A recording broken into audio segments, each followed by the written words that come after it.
السلام علیکم defence wares, welcome to آٹلا ڈیفینس ویئرس۔ آج ہم بات کریں گے پاکستان کی تینوں آرمڈ فورسز کی یوٹیلیٹی اور ٹرانسپورٹ ہیلی کاپٹرز کی ضروریات کے بارے میں اور ان کے فیوچر کے اسپیکٹس کے بارے میں۔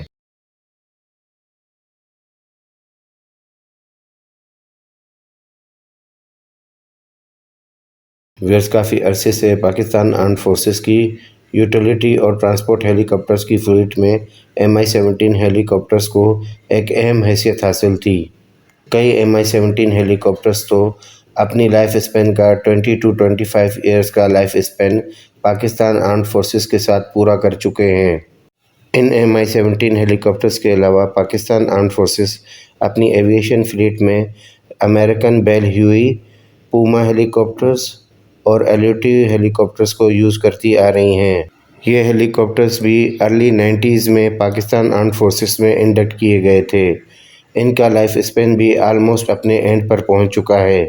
ان Mi-17 اور پوما ہیلی کاپٹرز کے کئی ایئر کریش بھی ہو چکے ہیں، جن کی وجہ سے کافی جانی اور مالی نقصان بھی ہو چکا ہے۔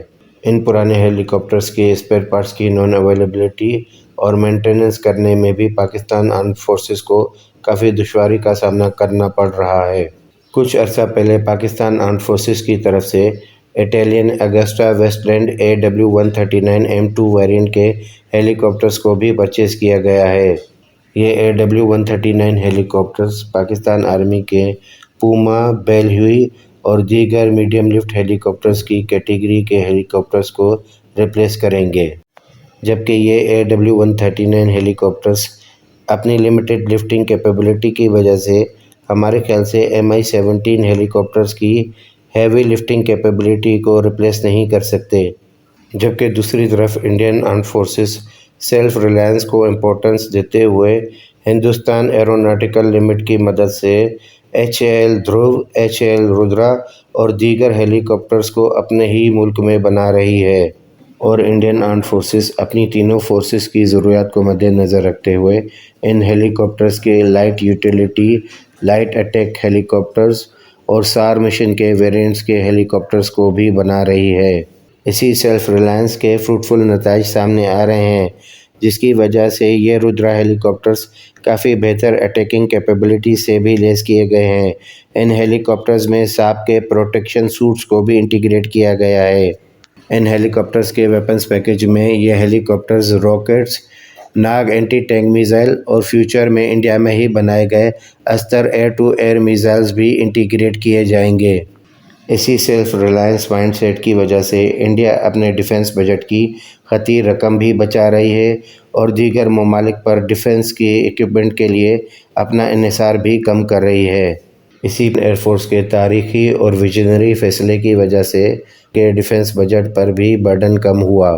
اسی وجہ سے Pakistan air force fighter jets کو ایکسپورٹ کر کے اپنے ڈیفنس بجٹ میں کافی خطیر رقم کو بھی ایڈ کر رہی ہے۔ ہمارے خیال سے پاکستان کی تینوں آرمڈ فورسز کو مل کر اپنی ضروریات کو مد نظر رکھتے ہوئے ٹرانسفر آف ٹیکنالوجی کے تحت فیوچر میں ہیلی کاپٹر کے پروجیکٹ میں انویسٹ کرنے کی ضرورت ہے۔ ان ہیلی کاپٹرز کو ٹرانسفر آف ٹیکنالوجی کے تحت پاکستان میں مینوفیکچر کرنے کا سب سے بڑا فائدہ یہ ہوگا کہ پاکستان کی تینوں آرمڈ فورسز اپنی ضروریات کو مد نظر رکھتے ہوئے ان ہیلی کاپٹرز میں راڈارز، سینسرز اور ویپنز پیکیج اپنی ضرورت کے مطابق انٹیگریٹ کر سکیں گی۔